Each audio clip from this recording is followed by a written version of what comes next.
Good afternoon. Over the past week, the President and I have traveled across the country to mark the passage of the American Rescue Plan, to tell the American people about how 100 million checks are on their way, about how 100 million vaccines have now been administered. Big news, good news. And we plan to come down here to Georgia, to the place that made it possible, to share that information.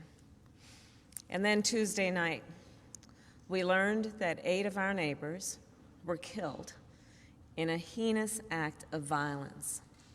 Violence that has no place in the state of Georgia or in the United States of America. And we were reminded, yet again, that the crises we face are many, that the foes we face are many. As the President and I discussed with our AAPI community in a meeting earlier today, whatever the killer's motive, these facts are clear. 6 out of the 8 people killed on Tuesday night were of Asian descent. 7 were women.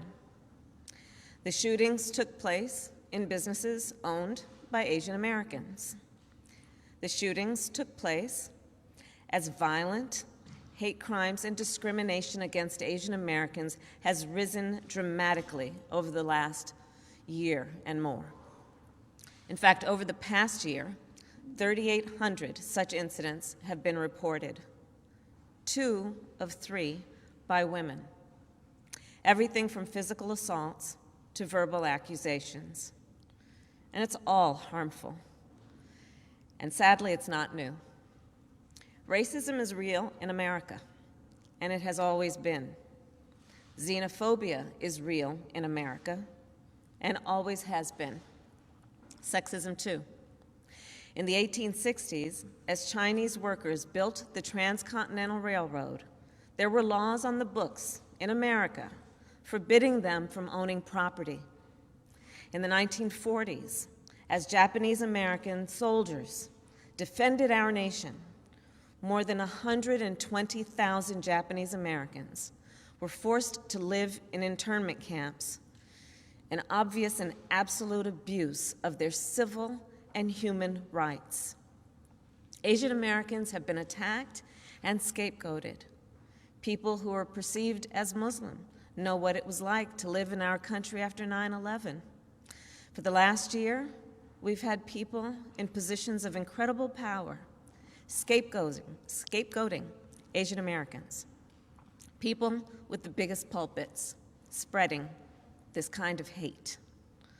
Ultimately, this is about who we are as a nation.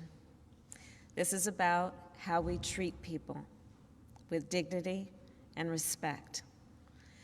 Everyone has the right to go to work, to go to school, to walk down the street and be safe, and also the right to be recognized as an American, not as the other, not as them, but as us. A harm against any one of us is a harm against all of us.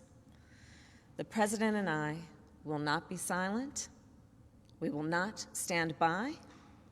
We will always speak out against violence, hate crimes, and discrimination wherever and whenever it occurs.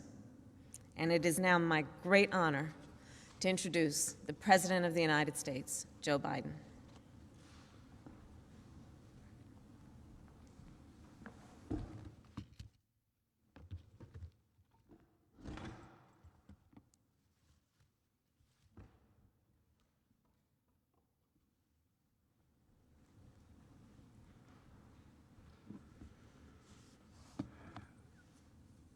Thank you, and good afternoon. Sorry a little late, but we had an opportunity to meet with leaders of the AAPI community downstairs, and it was heart-wrenching to listen to them. As many of you know, we originally planned to hold a car rally to thank our supporters. But given the recent days, events of the recent days, we didn't feel it was appropriate. So we canceled that rally. But we want our supporters to know we'll come back and hold that rally another trip. But today, we want to speak about something else. I said from the beginning of my campaign for president that we needed to come together, that we needed to unite as one people, one nation, one America. I said in my kickoff speech in Philadelphia, I said that very same thing when I spoke at Gettysburg. I said that in my inaugural address. And I believe with every fiber on my being, there are simply some core values and beliefs that should bring us together as Americans. One of them is standing together against hate, against racism, the ugly poison that has long haunted and plagued our nation. The Vice President and I, as I said, met a little bit earlier, just before this, with leaders from the Asian American community here in Georgia. We talked about Tuesday's mass shooting, about another example of public health crisis of gun violence in this country. 8 people killed, 7 women, 6 were of Asian descent. All fellow Americans, each one of them we mourn. Their families are left with broken hearts and unanswered questions. And the investigation is ongoing, and the Vice President and I are being regularly updated by the Attorney General and the Director of the FBI, working closely with Governor Kemp and Mayor Bottoms and local officials. But whatever the motivation, we know this. Too many Asian Americans have been walking up and down the streets and worrying, waking up each morning the past year feeling their safety and the safety of their loved ones are at stake. They've been attacked, blamed, scapegoated, and harassed. They've been verbally assaulted, physically assaulted, killed. Documented incidents of hate against Asian Americans have seen a skyrocketing spike over the last year, let alone the ones that happened and never get reported. It's been a year of living in fear for their lives, just to walk down the street. Grandparents are afraid to leave their homes. Small business owners targeted and gunned down. Attacks on some of the most vulnerable people in our nation, the elderly, low-wage workers, and women. In fact, Asian American women suffered twice as many incidents of harassment and violence as Asian American men.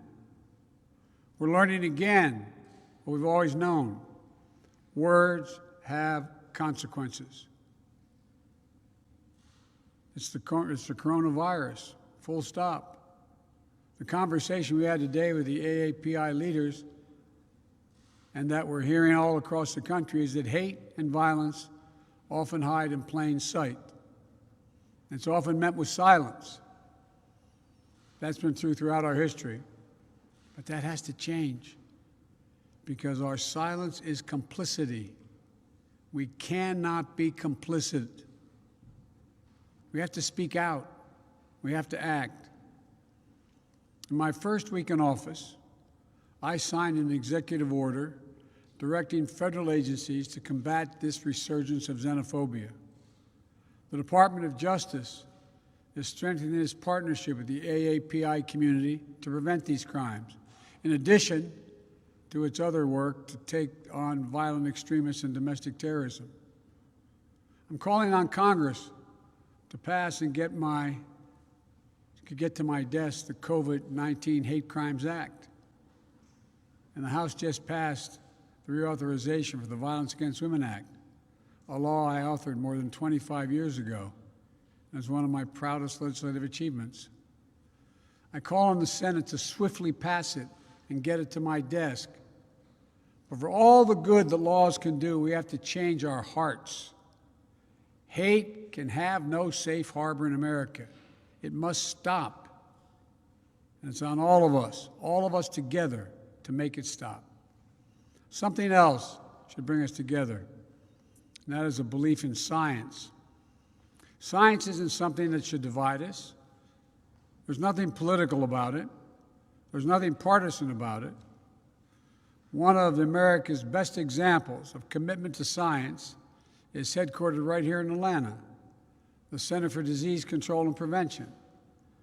The CDC represents the best of this nation, brilliant minds, deep faith in science, and a strong commitment to public service. We came here to thank them for all the work they do, and especially the work they've done over the course of this pandemic. We owe them and their families our gratitude. We wanted to convey to them the absolute commitment to give them everything they need to do their work and get it done, free of politics and guided by science. And because of them, we're making real progress. We just met my goal of administering 100 million shots before my first 100 days in office. We did it in about 60 days. We're not stopping now. The American Rescue Funds, more vaccines, more vaccination centers, and more increase in testing. It's going to help us accelerate our nationwide effort to reopen schools safely. Last week, I directed all states, tribes, and territories to make all adults eligible to be vaccinated no later than May 1. But while this is a time of optimism, it's not a time for relaxation. I need all Americans to keep doing your part. Wash your hands, stay socially distanced, keep masking up as recommended by the CDC, and get vaccinated when it's your turn. None of this is political. It's all science-based. But now is not the time to let our guard down. That's science-based as well.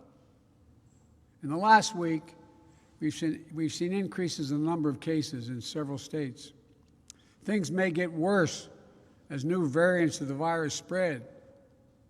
That's why we need to vaccinate as many people as quickly as we possibly can, because it's the best thing we can do to fight back against these variants. We have to beat this virus. We have to, and we will. But we'll do it by setting aside politics and embracing science. Another subject, the right to vote, that should bring us together as well. But it now divides us. This is a democracy. The right to vote is fundamental. The fact that there was a record turnout in America in the last election, in the midst of a pandemic, should be something we celebrated, not attacked. The fact that you held a free and fair election in Georgia that stood up to recount after recount, court case after court case, is something you should be proud of.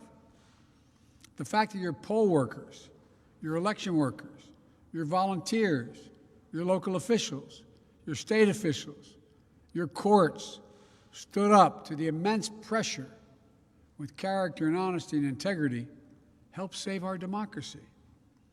And this country will long be grateful for it. But as this state, home to Martin Luther King and John Lewis, knows better than most, the battle for the right to vote is never, ever over. And it's not over here in this state of Georgia. So we're in a fight again. It's a fight we need to win. Because if anyone ever doubted that voting matters, Georgia just proved it did. If anyone ever wondered if one vote could make a difference, Georgia just proved it. 11,779 times. And if anyone ever wondered if voting can change a country, Georgia just proved it can. Because when you elected 2 new United States senators, you made it possible to pass the American Rescue Plan. Landmark legislation will not only meet the emergency we're in, but transform this nation. Starting with this, for those folks who either already have or will soon have $1,400 in their pockets, you can thank Senators Warnock and Ossoff. But for their votes, it would not have happened. What does that mean? It means 85% of the households in America will get that money. Here in Georgia, it means 88% of all adults and 88% of the children in this state will get that $1,400 as well. Just add it up. A typical family, 2 parents, 2 kids, earning $100,000 a year, each will get $1,400. That's $5,600 for that family that's in distress, trying to figure out how to pay their mortgage, pay their rent, keep food on the table. And that's not all. There's something called a child tax credit. What that basically means is you get a tax credit for every child you have. The American Rescue Plan expands that credit. It means that families of over 2 million children in Georgia will be eligible for an increase in that child tax credit of $1,600 per year, per child. And it's going to be delivered on a regular basis. So starting this summer, families with young kids will get $300 a month per child. This is going to lift 177,000 children in Georgia out of poverty. The American Rescue Plan expands coverage and reduces costs under the Affordable Care Act. So for a family of 4 earning $90,000 per year with insurance under the Affordable Care Act, they'll see about $200 a month off their monthly premiums. And for Georgia schools, the American Rescue Plan provides around $4 billion for Georgia's school children from grades K through 12 to help them reopen safely. And here's one of the biggest things for Georgia. Because of the American Rescue Plan, Georgia is now eligible for about $2 billion to expand Medicaid. What does that mean? It means another 500,000 Georgians will be covered all across this state with Medicaid that don't have it now. For your state and local governments, this is what it does. State government will get around $5 billion to make up for lost revenue. Local governments will get around $3.5 billion. That's going to make it possible to keep a lot of police officers, firefighters, teachers, and other first responders on the job. And here's one final thing the American Rescue Plan does. For the first time in a long time, it puts working families, the middle class, people who built this country first, not last. 66% of the tax breaks in this plan go to folks making $90,000 or less a year. And how much for the top 1%, where 83% of all the tax cut, there was the last president's tax cut? 0.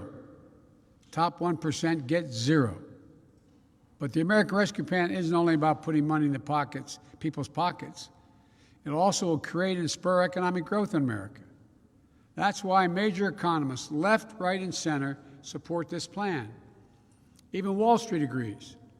According to Moody's, this law will help America create 7 million new jobs by the end of the year. And we'll do it by rebuilding the backbone of this nation. The working people, the middle class, the people who built this country. It's about giving those people a fair shot for a change. It's about providing and proving to the American people that their government works and can deliver for them. Which brings me to my last point. The American Rescue Plan is a plan that brings America together and benefits all America. That's why so many polls show that over 70% of the country support it, including Democrats, Republicans, and independents. Maybe Republicans in Washington didn't vote for it, but the American Rescue Plan sure has brought the country together. And for me, that measure of unity, that's what matters. Let me end with this. There's so much we can do if we do it together. If we remember who we are, if we stand together against hate, once again believe and invest in science, we stand up for the right of all Americans to vote and have access to voting. If we remember, we're here to help all the people of this country, not just those few at the top. If we remember to do justice, love mercy, to walk humbly as fellow human beings and as fellow Americans. If we remember we're the United States of America, And that together, there's nothing, not a single thing we cannot do if we do it together. So my heart goes out to all the family members who lost someone in those horrific shootings on Tuesday. I know they feel that like there's a black hole in their chest they're being sucked into, and things will never get better. But our prayers are with you. And I assure you, the one you lost will always be with you. Always be with you. And the day will come when their memory brings a smile to your lips before it brings a tear to your eye, as unbelievable as that is now. It will take a while, but I promise you it will come. And when it does, that's the day you know you're going to make it. May God bless all those families. May God protect our troops. Thank you very much.